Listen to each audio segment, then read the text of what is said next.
wọ́n padà gbá Nàìjíríà tó bá ń gbà àwọn ọ̀gbùgbà kiri gbangba tiri gbangba wọ́n gbá Nàìjíríà wọ́ báyìí àjẹkù tí bó ṣe lè ya olè tó àwọn wèrè kan wà tó yẹ pé wọ́n gbá àwọn gbá náà kí ló tó ń wò mí bẹ́ẹ̀ ṣé òun ṣunú ni mò ń rẹ́rìn ó ti ń bí ẹ nínú wọ́n ní kó gbẹ́kún lọ sílé yín o lórí péjì Yorùbáwùyí ìdílé aláyọ̀ lélẹ́yìí ó ti lè rẹ́rìn jù gbé bá sí àkó máa sunkún ẹ wo ẹ ká kọ́kọ́ kẹ́dùn àwọn tí nǹkan ṣẹlẹ̀ síná ọ̀rọ̀ burúkú pẹ̀lú ẹ̀rín ni o ṣóòyì ẹ máa rẹ́rìn ẹ dẹ̀ máa káàánú. Let's go. Good morning, everyone. Good morning. Happy weekend to everyone. Yes, this is Owode Onirin now. As you can see, we got here this morning. We met this bunch of policemen. We have them outside there.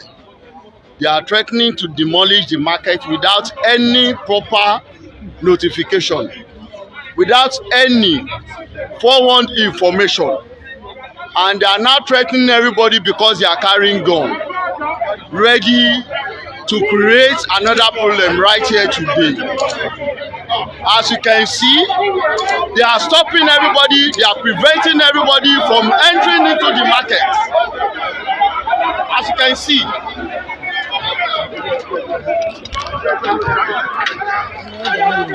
can see, they are threatening everybody with guns. They are insisting nobody is coming into the market. They have caused a lot of commotions here. Before this thing will transpire out of hands, we are broadcasting live on YouTube, live on Facebook, to see this team of policemen intimidating us right here at Owode this morning. There was no proper information that they are coming. They are now trying to test the patience of the people with the hardship in the country because they are carrying guns, because they are holding guns. They are stopping people from coming into the market to find for their daily meals. As you can see, this is what we made this morning. Reporting live at Owode Onirin, live on YouTube, live on Facebook, live on Twitter. I want everybody to be sharing this. I want everybody to join this. Please save us from this atrocity. We don't know who sent them. We don't know where they came from. We don't know who gave them this order. Because there was no notification whatsoever from anywhere. We don't know who brought them. We don't know who authorized them. We don't know who sent them over to this place. We don't even know their mission. They only came to say they want to demolish. As you can see,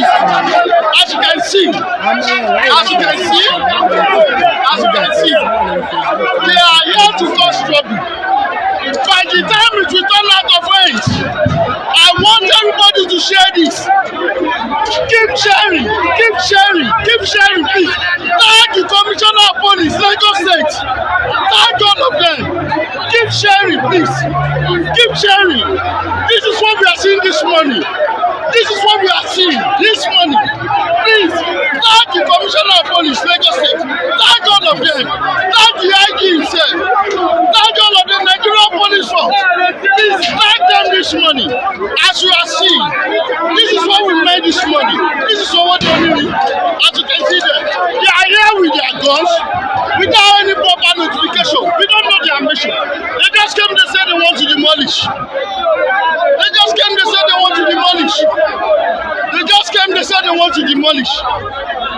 came, they said they want to demolish. This is how they test people's patience. This is how they cause trouble.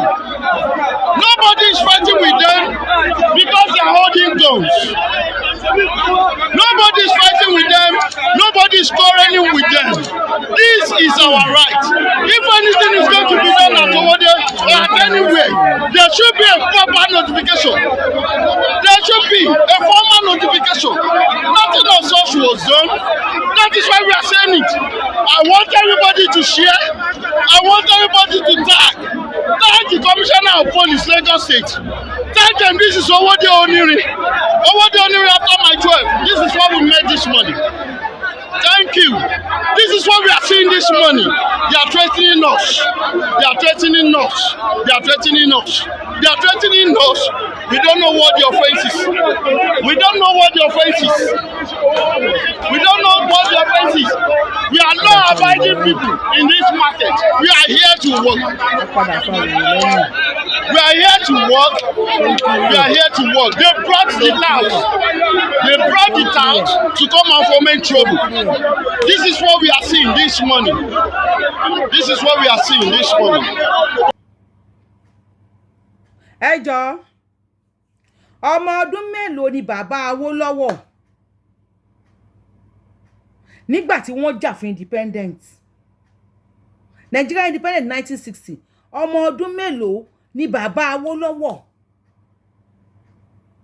ní 1914 tí wọ́n ṣe amalgamation Nnamdi Azikiwe ńkọ́ Amadu Bello ńkọ́ ọdún mélòó làwọn Buhari wà tí wọ́n ti ń ṣe ìjọba tí wọ́n ti ń dìde fórílẹ̀-èdè Nàìjíríà ọdún mélòó làwọn Ìnáòrò àwọn youth gbà yẹn tí wọ́n dúró tán kì í ṣe àwọn Dangbana youth ti sìn. Who will rescue all these babas? Ta ló máa save àwọn bàbá yìí? Àwọn ọ̀dọ́ tó yẹ kí wọ́n jẹ́ ògo ọ̀la. Ṣìlàmù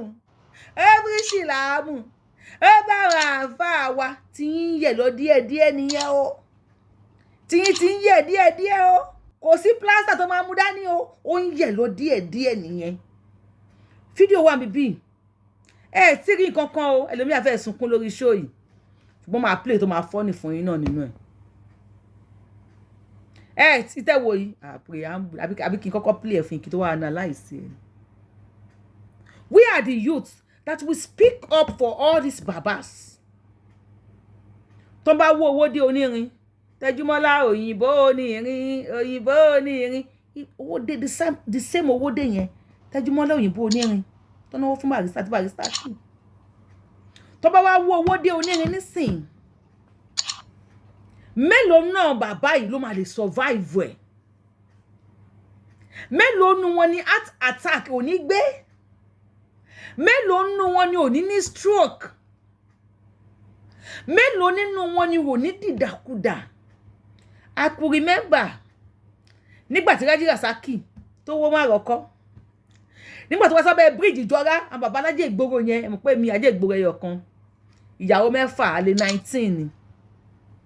Nígbà tó wó abẹ́ bridge ní Ìjọra.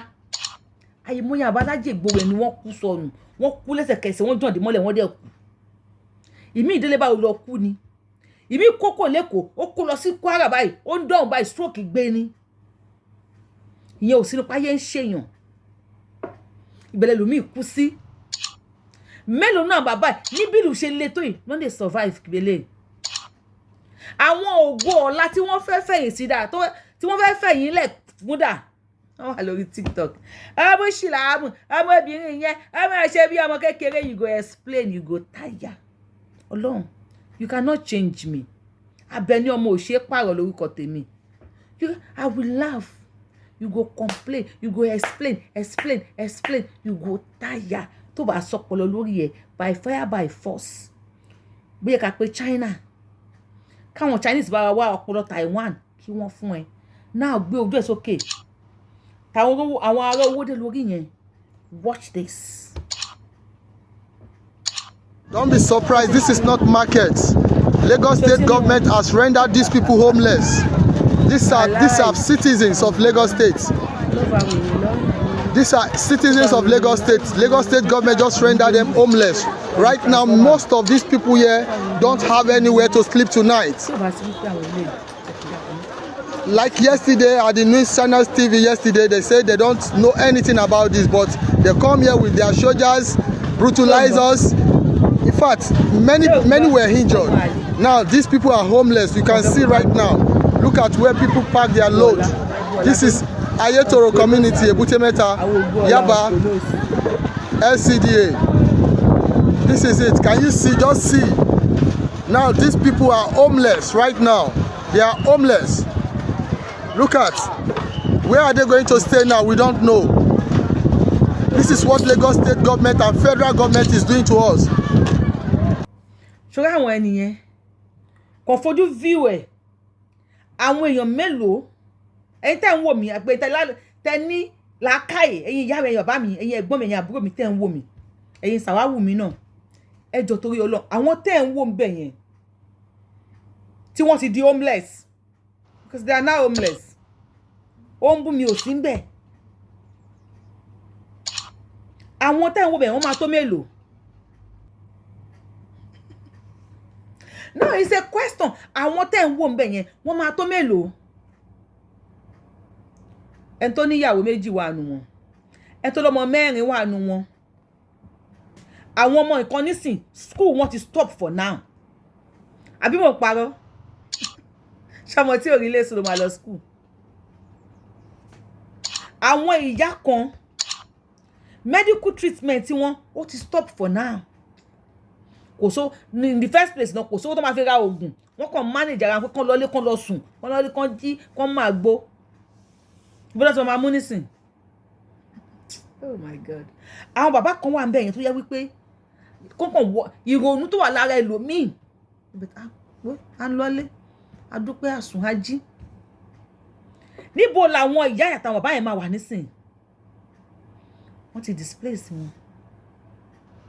Láyé tí àwọn tó ń gé orí fa ọmú fa ọyàn fa pìdí fa okó tí wọ́n kún títì kó lọ má pa wá nípakúpa kó má ṣe wá rádaràda. Àwọn bàbá Awólọ́wọ̀ ní youth wọn ni wọ́n dìde ni wọ́n kọjú British. Kò kí ń ṣogun intellectual ni wọ́n lò ọpọlọ ni wọ́n lò 20s 30s bàbá Buhari 1972 lọ́wọ́ Minister of King Buhari jẹ́ 1972 wo age Buhari 90 kí ni wọ́n bí lọ́wọ́ Minister of King wọ́n tó ṣe wọ́n á rúlù wà bọ̀ because wọ́n ti pa àwọn ọ̀dọ́ tó wà ń sìn ṣe fẹ̀yìn lẹ̀ fún ẹ̀yin ọ̀dọ́ yóò tí rí nǹkan kan máa tún play video méjì mi wọ́n pẹ́ ẹ̀yin ọ̀dọ́ tó wà nísìn ọ̀nkọ́lọ́sì ni wọ́n bá ti gbé gbàǹjo ẹ̀sìn lẹ́yìn lọ́wọ́.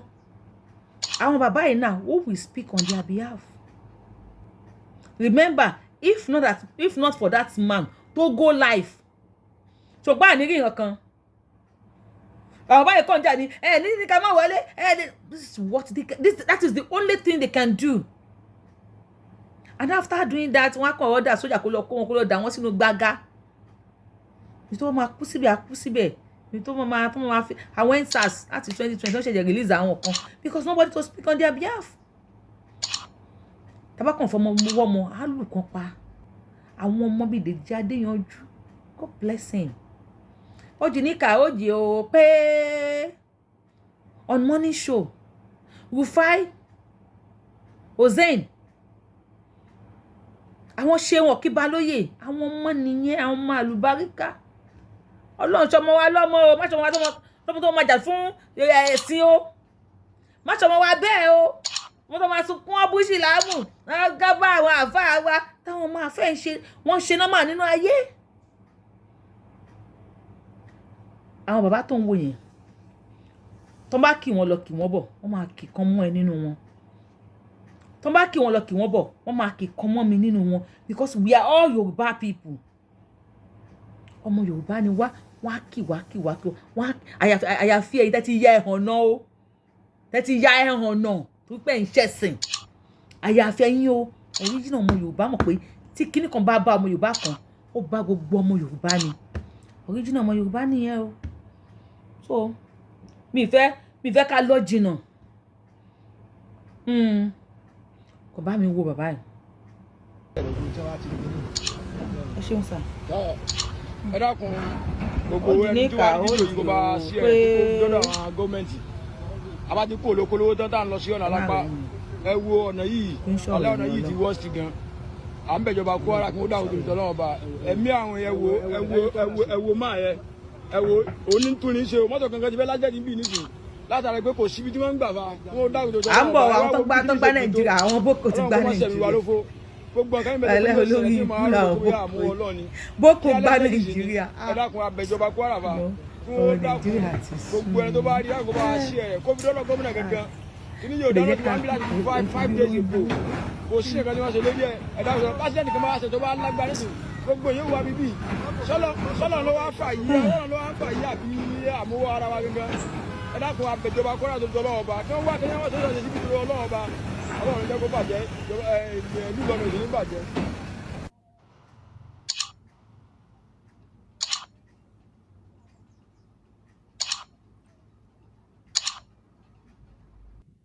ọ̀dà ìlú wo lórí lára mọ́tò yẹn? No, ọ̀dà ìlú wo ló ń wò lára mọ́tò yẹn? ọ̀dà Kwara ṣáà ni, because everything ẹ máa fi ń ṣe propaganda pé kí lè tó máa bú àwọn àfáà wa nílọrin ó gbóhùn sí lábẹ́ ni, because I don't know, many of you a ní láti order brain láti Taiwan káwá fún yín. ọpọlọ yín ó ti yọ òrò, ó ti sẹ́ mẹ́lẹ́mẹ́lẹ́. ẹ wo ọ̀nà tí àwọn bàbá yẹn ń gbà, ẹ wo ọ̀nà tí àwọn ìyá yẹn ń gbà. ẹni tó bẹ̀rẹ̀ tó ń to pákó kò bẹ̀rù tí break bá fail, kọ́lọ̀ má jẹ́ ká rí aburú, ó fi orí ṣọ́ọ̀kì kínní, because they have to eat. wọ́n máa tọ́jú ilé, wọ́n máa tọ́jú ọmọ. Many of you náà àwọn bàbá yín náà làwọn yẹn o, they have to take care of their family. wọ́n ṣe responsibility wọn. náà Boko Haram ti gbá Nàìjíríà ń sìn, bẹ̀tẹ̀gbẹ́ kan ni tìyẹn wá ká tó dọ́dọ̀ tìyẹn. now tell me, tí mọ́tò yẹn bá wá já kọ́lọ́ máa jẹ́ kára burú, tí wọ́n bá ṣe ẹ̀mí lófò, this is the same way tí wọ́n ní Lagdo Dam wọ́n máa ṣílẹ̀, tí Cameroon wọ́n máa ṣí Lagdo Dam múlẹ̀. Nàìjíríà ẹ wá solution sí, wọ́n máa ṣí dàmù sílẹ̀. Nàìjíríà no do anything, wọ́n fọwọ́ lẹ́rán wọn wò. àwọn yẹn ṣòmílẹ̀, omi pa ìmọ̀ye èèyàn, omi pa àwọn èèyàn last year, omi tó pa àwọn èèyàn ní 2023, omi pa àwọn èèyàn, omi tó pa àwọn èèyàn 2024. now wọ́n ní another 11, bó bá ti wo show tí mo release láàárọ̀ yìí, wọ́n ní another ní àárọ̀ àná, another 11 state mi tí ẹ̀kún omi tó máa jà. And is Nigeria government doing anything? No, they will not do anything. If we have many likes of the Sheun, we have many likes of Showore, many likes of all these people. Measure the sensible youths. Even though Showore kì í ṣe youths ó kàn ní baby face, ó fi yẹn kó wa ní gúrúmù, ẹgbẹ́ kan tiẹ̀ nìyẹn wà. Now imagine, ẹ wo gádà tí àwọn èèyàn ti ń rìn. Bàbá ọlọ́kọ̀ ǹsìn àwọn náà gbèrò àbí kò ní gbèrò?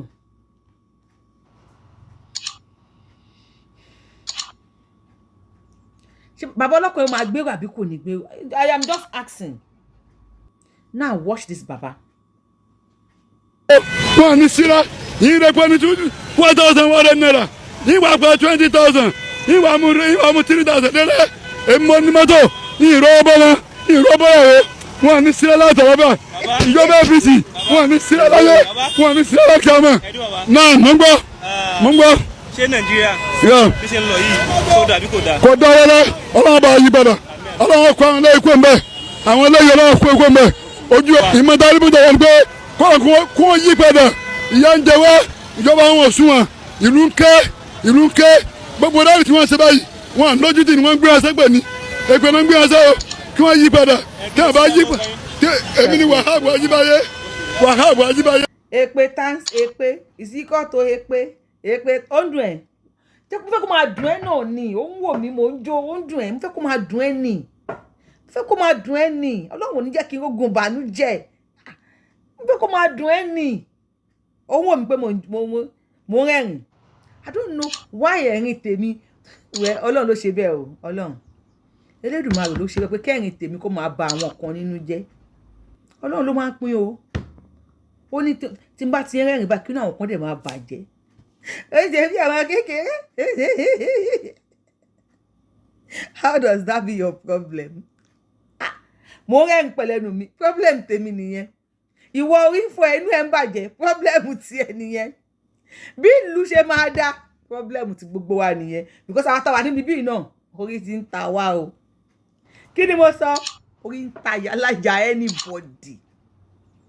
ẹ jẹ́ ká padà sí ọ̀dọ̀ ó jì ní ká ó jì ó pé wàhálà wọn gbá Nàìjíríà, wọn lọ́mọ wọn gọ̀, wọ́n ní tí ò bá ti kú kí kí ni ó pọ̀ mọ́gàn tí yóò bá ṣe pàgọ́ náà ẹ̀dá mi má máa ṣe mí nìṣú gọ́ọ̀mù tágọ̀ ń pa ó yẹ gbèrín wọn lọ́mọ kó lè máa dùn ẹni o wọn lọ́mọ wọn gọ̀ wọ́n ní tí ò bá ti kú kí ni ó lè máa dùn ẹni kó lè máa dùn ẹni ó ń wò mí bó ṣe ń wò mí yẹn inú ń bí ẹ lọ hug transformer àdúgbò yìí jẹ́ kán múná dé kó tó hug ẹ o because tó máa múná dé ìyẹn ṣoògùn orí fífọ́ lórí ibú ẹ wo wọ́n ti gbá Nàìjíríà àwọn tí Buhari fún ní amnesty àwọn Boko ṣe mọ̀ pé wọ́n fún wọn sálárì àbí wọ́n fún wọn sálárì wọ́n fún wọn sálárì wọ́n gba sálárì wọ́n láwọn repentant Boko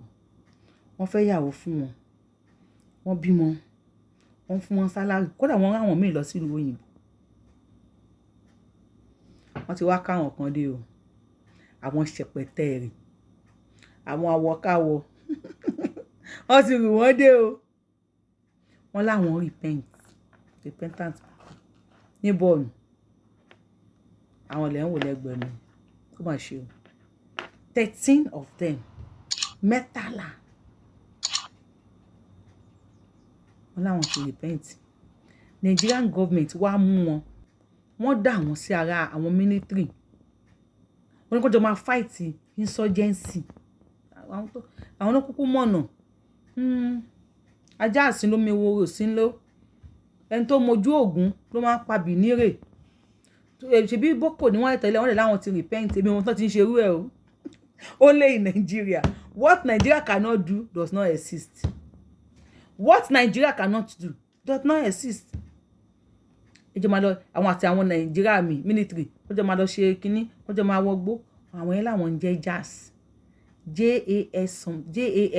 JAS àwọn ni wọ́n operate ní 20s tó di 2009 wọ́n padà reassemble ara wọn padà ṣe pé ogun ti ń jà Nàìjíríà ti pẹ́ 20s náà ti operate tó di pé ogun yẹn jà Nàìjíríà dáadáa wọ́n reassemble ọwọ́ wọn ò tí ì délé dáadáa tó di 2009 wọ́n kó ara wọn sí abẹ́ ṣèkáò ẹ máa gbọ́hùn kíní wọn o now Nigerian government àwọn tí wọ́n múnú wọn fi wọ́n lẹ̀ ní kó máa help àwọn Nigerian military we have military tó pọ̀ dá Nigeria as they can do this job perfectly okay àwọn Nigerian government àti ní kó máa help ṣá wọ́n bá kó bọn fún wọn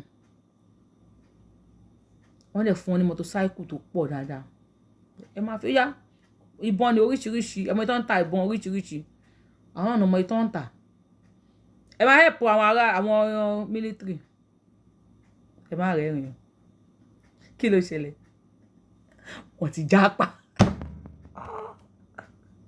Nigeria government ẹ má bínú wọ́n ṣe kí ni ọlọ́run wọ́n ti jápa àti bọ́n àti mọ́tòsáìkù àwọn Boko Haram ti kówó gbó padà wọ́n ti kó ìbọn àti mọ́tòsáìkù wọnú gbó padà orí wọn máa kọ sí gbẹ̀dú báyìí tó tayọ èrò ìyàwó àwò who go settle this matter tọ́dọ̀ máa yanjú ọ̀rọ̀ tó wà nílẹ̀ ìbáyìí nísìn ìbọn àti ọ̀kadà mọ́tòsáìkù tí wọ́n kó wọgbó yẹn kí ló máa fi ṣe ẹjọ́ tó bá ti download tap send ló bá mi download tap send tó mo fẹ́ ṣe yẹ̀yẹ́ ni o tó káwọn tó sọ pé ó ti máa rẹ́rìn jù fẹ́ kó rí fọ́ wọn kínú wọn kọ́ súnké tó bá ti ń wò mí àpọn yọ ké àní rẹ́rìn kẹ̀ wọ́n ló mọ tó ń bẹ ẹnu jẹ́ o wọ́n ló mọ fátán dí fún ẹ bóyá fáko máa I don't know níbi bí lókè kan ni kódà àwọn fáǹsì mi máa rẹ́rìn pẹ̀lú mi àwọn fáǹsì mi aláìwà kan náà ló jọ wà nínú wa o wọ́n like him ẹ jẹ́ ṣé ká ṣe yẹ̀yẹ́ ṣé kí n sọ news yẹn fún yín pẹ̀lú ẹ̀fẹ̀ àbí kí n sọ pẹ̀lú kanjúko ṣé kí n kala kí n dájú kí n wà rẹ́rìn ìyá jẹ́ ẹ̀yin màmí ẹ̀yin bàbá mi tẹ́ ń wò mí àwọn Boko ti jápa wọ́n ti kó irinṣẹ́ wọgbó tọ́lọ́mọ́ lọ gba irinṣẹ́ yẹn lọ́wọ́ wọn sìn remember láyé Buhari náà báyìí ṣe nìyẹn o tó máa gbowó tán aláwọn repentant Boko wọ́n adájọ́ fún wọn wọ́n fẹ́yàwó fún wọn even àwọn obìnrin tí wọ́n sọ pé wọ́n rescue or wọ́n sọ pé àwọn kan rìn wálé wọ́n escape wọ́n ò lò 2 months tí wọ́n ṣe ń pariwo pé àwọn fẹ́ padà sínú igbó tí wọ́n lè gba àwọn èèyàn mọ́ ni so easy fún wọn ni níbi tí ìlú lédè yìí ṣe lè take care wọn ni àbí kí lẹ́yìn òpó mú wọn tán kí ló ṣe wọ́n tí wọ́n ṣe padà sínú igbó kí ni tán rò lọ́kàn pẹ́ ẹ má ẹ̀ka bòpò lọ sí lórí ẹ̀yẹ kí n sáré kà fún yín kí n sáré gbé yín tírábà yé alert ṣe ti gbọ́ alert 13 former JS members been supporting the military in its anti-insurgency operation in Borno State return to forest. Ajá padà sí ibi ebi ẹ̀. Okay. Wọlé ilé bàbá ọmọ kì í bọmọ ilé. Ẹ̀dọ́nà ṣáwọn tí wọ́n lọ bá ṣọ́ máa welcome wọn. Mi ò mọ̀. Carrying the guns and motorcycles given to them. Wọ́n ti gbá Nàìjíríà wà láì. Wọ́n lọ ṣe research pé àwọn wo ni JAS yẹn ní fẹ́rin tí wọ́n jẹ́. Ọlọ́run. Let me read it for you here. Okay, any so. Boko Haram, which refer to itself. Ṣé pé wọ́n ní different fashion. The JAS are the Boko Haram which refers to itself as Jama'atu al-Sunnah Dawal Jihad. Janatu al-Sunnah Lidawati wa Jihad. Àwọn jọmọ́ ṣe pé yoko ti gbọ́ Jama'atu ẹ ti gbọ́ ó ti clear àwọn àwa fún mi àwọn wèrè ó ti clear bí àwọn Jama'atu nìyẹn tọ́n bá wọlé wọ́n máa Jama'atu orí ẹ̀ wọ́n ní bẹ́ẹ̀ mùsùlùmí ní àbí Christian wọ́n máa Jama'atu orí ẹ̀ kọ́lọ̀ máa dojú wọn kọ́ wá ní. They are fighting for jihad nílùú wo jihad yẹn lè náà fi wèrè style lè fi ń jà o ọbúṣìlámù what does that concern you? Ṣé báwọn bàbá wúlọ̀ wọ́n pé ìfọwọ́ lẹ́rán nígbà yẹn ni okay kò sí fóònù gbà kò sí TikTok àwọn bàbá wúlọ̀ ṣé wọ́n lọ ń lẹ̀ mọ́ ẹgbẹ́ ògiri wọ́n rí tẹ́ni tó bú àwọn when they have vision they have mission and they have future they know their targets. Even though British abúrakadàbà bí tó ń bá àwọn ti bá kọ́nà ti bá but still they try their best. Ayé àwọn Awólọ́wọ̀ là ń jẹ ògúnfe là ń la ògúnfe mọ́lẹ̀ láì ṣe patí àwọn bàbá máa ń pa ògúnfe máa pọ̀ ògúnfe sínú fridge iná mélòó ló ń lọ nígbà yẹn ẹdìyẹ múrí má lọ ẹdìyẹ múrí I could remember that níjọrọ olóyè àbí ìjọrọ ọlọ́pàá excuse me má lọ ẹdìyẹ mú ó máa tó yìí tẹ́ bá ti jẹ́ lé ní jẹ́ lọ́la ọjọ́ kẹtẹ máa lọ dànù ni lọ́wọ́ ayé àti máa gbọ́bẹ̀ kaná àwọn míì gan ọbẹ̀ òjò náà máa ń jẹ gbọ́bẹ̀ kaná lẹ́mẹ̀wàá ọbẹ̀ oṣù kan sì ránṣẹ́ ẹ̀rí jẹ ibi tí fẹ́ fọ́ bá Tinubu please I am begging on behalf of Nigerians wàhálà ibi tí fẹ́ fọ́ ojú anybody tí mo kọjá lórí TikTok lánàá tí wọ́n mú mi sọ́wọ́ èmi ọmọ tí wọ́n bí nílé ọgbọ́n tí wọ́n gbé lọ sóde ìmọ̀ràn mo yà fi wọ́n lẹ̀ wọ́n bí ebu mi ò rí yín o I don't even know about TikTok mo ìṣẹ́ ń try kí n máa ṣe bá báwọn ṣe TikTok mo kàn stroll débẹ̀ ni o tẹ bá rí olórí ibú ọmọ náà olóhùn àfáà kìíní kan mi ní promote ẹ o mi ní dárúkọ torí mi ò sanwó fún mi tó bá sanwó fún mi tó bá fẹ́ bú mi ṣáà sanwó fún mi ajé ń gbọ́ màá tún bẹ́ẹ̀ share fídíò yẹn sórí péèjì mi Ọlọ́run ó bú mi èmi mo yà pẹ̀lẹ́pẹ̀lẹ́ tù mo fílẹ̀ ó sọ màmá mi ọlọ́ba àfọ̀nkẹ́ ayé là gbé ti kọ́ mi ẹ tó wọn máa sọ̀rọ̀ tó wọn máa fún back to back ìfìyé ń dé mi ègò yín tó yú ìzílébú mi ègò ìzílébú ìyá mi ti kọ́ mi tó bá ń sọ̀rọ̀ máa fún ní back to back tó bá fún ẹ lè má rí sọ wọn ìyá mi tí wọ́n á kọ́ mi pé ara àjà lẹ́yìn wà study èèyàn kó tó bá jà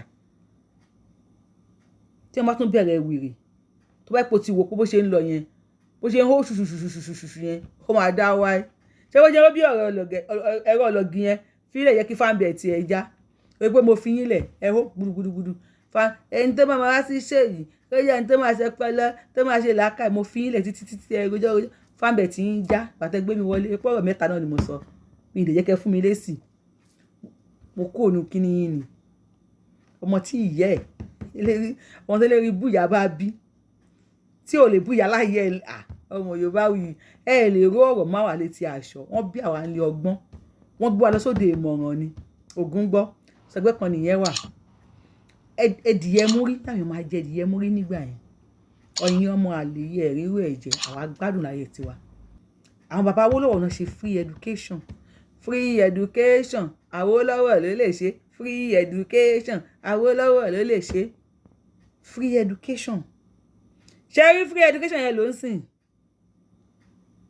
ayé Awólọ́wọ̀ yìí máa ti dá ayé Awólọ́wọ̀ yìí máa ti dá àwa ọmọ tá lọkọ ń sòyìnbó àwa ọmọ tá líkà ń sòyìnbó ayé Awólọ́wọ̀ yìí máa ti dá agbaṣọ ọ̀fẹ́ uniform bàtà ó tóbi tó báyìí ọ̀fẹ́ ni èmi sáré fún skul sọ ọ̀fẹ́ náà bàjá kan di àti bàbá Awólọ́wọ̀ fún mi gbà kọ́ ló bá mi kẹ́ àwọn méjèèjì àti gbogbo òkú wa kọ́ ló bá mi pa wọ́n pọ̀ kẹ́ free book not for sale àti textbook àti notebook ọ̀fẹ́ la gbà akàwé ọ̀fẹ́ lẹ́yìn tá a kàwé ọ̀fẹ́ tá bá ti skul dé a tún jẹun tó oúnjẹ tó ní kìmí nú àpò mílò àpò míìkì alágolo ta ní mu carnation yẹn ṣe rí mú ń sìn ọlọ́pẹ́ la máa mu a fi sínú ẹ̀ Ovaltine gbà mílò ni pọ́nfìtà àpò ákì àmú báàgì ẹ̀wà àwọn ìyá wa máa fi ń tì ní pé middle class àwọn bàbá wa wà báàgì ẹ̀wà máa fi tì ní báàgì àpò sẹ̀mó èmélòó ló ń jẹ sẹ̀mó pàápàá gàrí olóyọ̀ ìbútẹ́ náà ti máa ń lọ rà lẹ́kọ̀ọ́ nísàlẹ̀ èkó máa fẹ̀yìn ẹ̀tì báyìí ìrẹsì àwọn èmélòó ló àwọn sábà jẹ ìrẹsì nílé tiwa òkèlè la máa ń jẹ ráìsì máa wà nílé wẹ́wẹ́ náà máa ń pè ọdẹ kọ́mọ jẹun ẹyí kọ́mọ jẹ́ńjẹ ẹyẹ wẹ́wẹ́ ló máa ń pè ìyẹn náà máa wà ń bẹ tó máa fẹ̀yìn ẹ̀tì tá máa gbádùn bàtà bàbá Awólọ́wọ̀ tán tí wọ́n ń gba àwọn nǹkan bẹ́ẹ̀ yẹn tí wọ́n ń ṣe àwọn nǹkan bẹ́ẹ̀ yẹn ọmọ ọdún mélòó ni wọ́n many of you ti ìwọ̀n gbọ́n yín gan ó ti dé dòdò yín ṣùgbọ́n làákàyè kò sí pé bó ṣe ń lò lọ yìí kò kí ṣe bó ṣe máa lò lọ lélẹ̀ kò jẹ́ kó rí báyìí kó máa lò lọ báyìí ẹbí ṣì làámù ẹ bá àwọn àfa wa are you STUP ID are you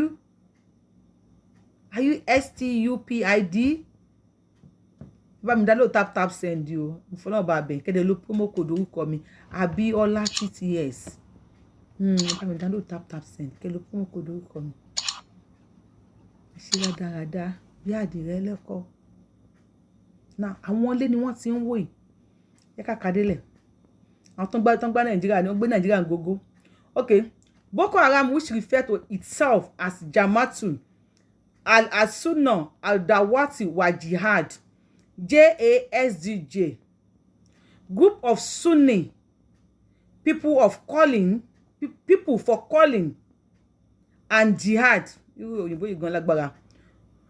of the Sunni people for the calling and jihad and Nigeria Taliban gẹ́gẹ́ olóńgbò yẹn márùn ojúmọ́ mi èmi kọ́ ni mo kọ́ síbẹ̀ ṣe bọ́ olóńgbò èmi ni mo kọ́ ni ó ti ń bínú má bínú èmi kọ́ ni mo kọ́ síbẹ̀ and Nigeria Taliban other translation and variants are used in a Nigeria-based group and seek to overthrow the current Nigerian government and replace it with a regime. Taliban fẹ́ overthrow Nigeria government. Okay.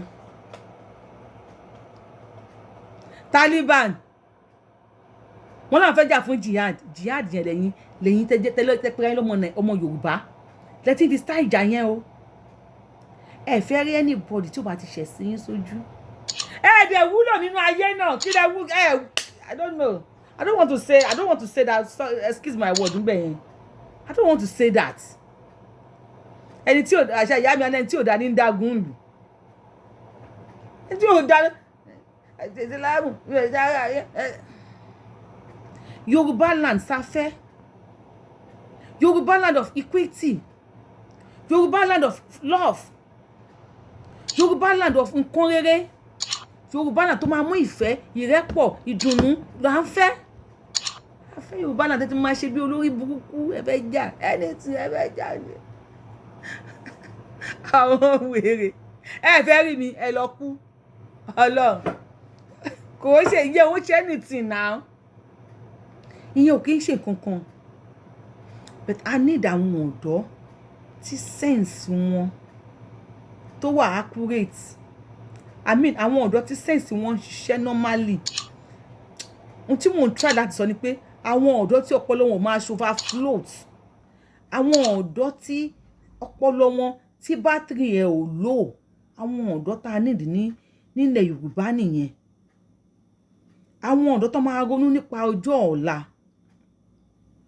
ọjọ́ ọ̀la àwọn báwo ló ṣe máa rí.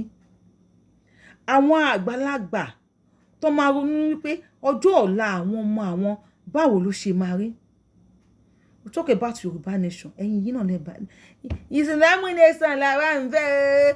Ìsìlámù nation làwa ń fẹ́. Ìsìlámù nation. Ṣó ti clear? Ó ti clear? Ó máa clear now. Àbí kò ti clear? Ó ti red. Kò ti red. Ó ẹ̀ṣẹ̀ pink ni. Tó bá padà red, fúnra yín lẹ máa bọ́ta. Tí Taliban bá wá gba ìjọba lọ́wọ́ Tinubu, Ọlọ́run bá ṣàánú fún. Tí Taliban bá gba ìjọba lọ́wọ́ Tinubu, kò la máa sá lọ. No, sometimes you need to, alẹ́ ní Ọlọ́run ò ní jẹ́, kò ní possible, kò ní ṣe kinní kan. Wọ́n yẹ gbàtà Afghanistan overnight náà nìyẹn. Tí Taliban bá gba ìjọba Tinubu, ọmọ Yorùbá níbo la máa fojú sí?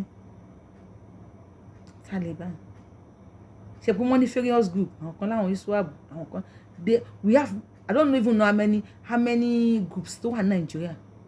Tó bá pa sójà àwọn àdẹ̀bọ́ta, nípa àwọn làwọn pa. Wọ́n já ṣe plane àbí helicopter sójà. Àwọn ẹni wọ́n lásìdá, àwọn Nigeria sọ pé wọ́n lásìdẹ̀ǹt. They came out boldly and said àwọn làwọn ṣe. There are many things and they will come out and say àwọn làwọn ṣe. Wọ́n jí àwọn group kan gbé. I think ọ̀gá kan bọ́ta. Ó ní àwọn tòun kan náà ṣe, àwọn group kíní kan ló. Ẹ wò. I don't want to there are some things tí ẹ máa sọ bá òjò máa tìyàn láti sọ pé ìlú yẹn ni mo ti wá. Elédùmarè àgbà Yorùbá nation fún wa. Àwọn bàbá wa tí wọn relent. Ikú lọ́ya Fáṣákin, ìyá yẹn dùn mí. Bí mi ò kàn bó ṣe máa ń gbìyànjú máa ń sunkún mọ́ọ̀chì. Bákan wá àdúgbò bí mo bí yàn ṣe máa ń ṣe ni. Nítorí tí mo lè ṣe náà ni mo ṣe yẹn. Even ìgbà tí ìyá mi kú, mélòó ni mo ṣe. Mo sọ̀rọ̀ díẹ̀ báyìí, mo sunkún díẹ̀ báyìí, mo tún padà sọ díẹ̀ rìn. But that is me. Mo máa tètè ń gbà nǹkan. Tí ó bá sì bàjẹ́, a máa sáré dù. Tó bá ti bàjẹ́, kò látúnṣe mọ́. Tẹ́ pé wọ́n sì kìíní nísìnyí àṣẹ máa sáré. Yẹ ká lọ ṣe kíní kan, kó ní ká dá $1 million. Ìyá Jẹ́nẹ́ Fáṣákin. Àwọn Yorùbá máa dá. Wọ́n máa dá. Ẹni tó ní 10 naira. Alẹ́ ní 1 million. Tá bá dá $1, ó máa pé. Ó máa pé. Ṣùgbọ́n Ọlọ́run ò fẹ́. Tá bá wá dá tó bá padà kú ńkọ́. Ọlọ́run fẹ́ fi ìyá yẹn dà wá láàmú, kò lè fẹ́ fi kú dòun náà láàmú. Èyí tó kù lẹ́yìn, Ọlọ́run ò ní kánjú pàwá tó kù. Olóyè Sunday Igboho, ẹ kú àtẹ̀mọ́ra, ẹ kú fọmọ ènìyàn ṣe. Àtẹ̀mọ́ra ni. Bàbá ń jẹ́ Akíntóyè, èyí náà kú àtẹ̀mọ́ra. Gbogbo ọmọ Yorùbá nílé toko, a kú àtẹ̀mọ́ra. Elédùmarè á ṣàánú wa. Á gba ilẹ̀ wa fún wa. But I need láti máa ṣe orientation. Bí a máa ṣe live show tílẹ̀ bá mọ́. We need to orientate these people. Wọ́n ti gọ̀ jù. We need to let them know pé ayé tá wà kò kí ń ṣe ayé ìjà, ayé kíní ìwọ ni Paul, ìwọ ni Apollo, èmi ni Muslim, èmi ni Christian, èmi ló níṣẹ̀ṣe. We are Yorùbá before all those things. Ẹ ń create page oríṣiríṣi lórí sáwọn pípì lè gbọ́ ṣá. I am just trying to bóyá wọ́n lè gbọ́ create page oríṣiríṣi ń sọ àwọn ọ̀tàn tí ò móríyá. ìsìlámù ló kọ́kọ́ dé Nàìjíríà, àwọn Ògún ṣe kinní kan, àwọn Ṣàngó ṣe kinní kan. Are those Madam Fodio, whatever, whoever you are mentioning, are they your forefathers? Did you have their lineage? Ṣé wọ́n lè trace yín kan, ṣé DNA yín papọ̀? Well, that's your own problem. That's your own cup of tea. Cup of tea yín nìyẹn. I don't know. You think bóyá they change? Well, Yorùbáwùyí lórúkọ tèmi. In case you are seeing me for the first time, lórí page I like self-appraise bàjẹ́. A máa ń kápá wù ní ọmọ yá mẹ́rin tí mo fi jókòó ni. Self-appraise. If you are seeing me for the first time, Yorùbáwùyí lórúkọ mi. Mo fẹ́ kó ṣódà séjìká nísìn. Ìgárá ni. Fẹ́ máa ga. Ìpè ẹ máa sọ pé tẹ bá rí mi pé máa rẹ́rìn yẹn inú máa ń bí yẹn. Àìṣẹ̀ wàá bẹ̀rẹ̀ ni. Ẹ̀yin mi, ọ̀rọ̀ bí ẹ̀rín bí adùn bí ayọ̀ kò ní tán nínú ilé yín o, àtèmi náà o. Ọ̀rọ̀ bí congratulation tá a máa rẹ́rìn ayọ̀, ẹ̀rín ìdùnnú kò ní tán nínú ilé wa, a máa rẹ́rìn ayọ̀. Self-appraise, Yorùbáwùyí lórúkọ mi. Yorùbáwùyí ni mo ń jẹ́. I am the one and only Akálólò of Yorùbá land. Ó ti gbọ́ rẹ̀. The one and only Akálólò. Èmi nìkan mọ Akálólò nílẹ̀ Yorùbá. The Adáwọn of Yorùbá land. Ọmọ jọmọ lọ. Ìyólóyè tí ò pé méjì. Abẹni ọmọ òṣèré pààrọ̀. Ẹdún wà pààrọ̀ tiwa. Adéwájú federal government. Tó bá wá sign ẹ̀. Adéwájú Elédùmarè. Àṣẹ ń tẹ́dùmarè. Ìyóò kí Elédùmarè lójú lásán o. A could be 99 times 99 times. Kó tó di pé ó jì. Wá padà wá tó wá di Mẹ́túsẹ́là. Kó máa wá sọ̀rọ̀ ńgbà yẹn. Ẹ ti tẹ thumb up lórí show yìí. Ẹ tẹ thumb up. Ẹ ti subscribe sí show yìí. Ẹ ti share. Ẹ subscribe. Kẹtẹ notification bell yín lẹ̀. All you make ẹ má tẹ̀sí personalize. See you on my next show. Thank you. Ṣé love me because mo love you. Ó dùn ẹ̀. Mo máa rẹ́rìn. Lọ gan mọ́ná. Ẹ ṣé.